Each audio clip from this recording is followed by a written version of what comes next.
તારીખ 31 જુલાઈ અને 1 ઓગસ્ટ બોટાદ જિલ્લામાં ભારે અને ક્યાંક અતિ ભારે વરસાદની આગાહી છે, જેને ધ્યાનમાં લઈને બોટાદ જિલ્લાનું વહીવટીતંત્ર સુસજ્જ છે. દરેક કર્મચારી જેમની રજા પણ મૂકી હોય એની રજાઓ રદ કરવામાં આવી છે અને મુખ્ય મથકે રહેવા સૂચના આપવામાં આવી છે.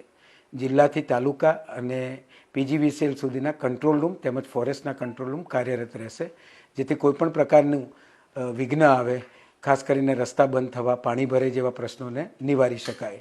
નાગરિકોને કારણ વગર બહાર ન નીકળવા માટે અનુરોધ કરવામાં આવે છે.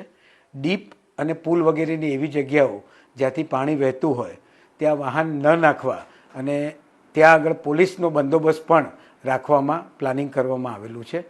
તમામ લોકો માટે ખાસ કરીને તરવૈયાઓની ટીમ છે અને તમામ ડિપાર્ટમેન્ટ પોતાની રીતે સજ્જ છે. કોઈપણ પડકારને પહોંચી વળવા માટે બોટાદનું જિલ્લા વહીવટીતંત્ર સજ્જ છે.